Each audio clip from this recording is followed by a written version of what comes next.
Just walking past this, now the trees are starting to poke out of the tubes, but you know, someone passing by might just say, what in the world are all these green tubes out here? What's happening out here?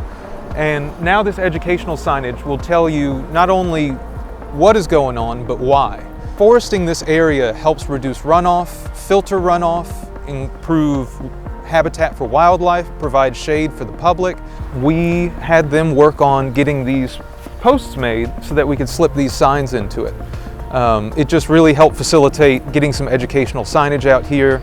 The students worked to create these posts, which was instrumental in getting this signage done. We really wouldn't have been able to do it without them. I like how it's put out here. I like seeing my work out in the world. I think it's pretty cool. And also, I feel like I remember it being a lot bigger. I don't know why, it feels a lot smaller in person. I think it's cool though.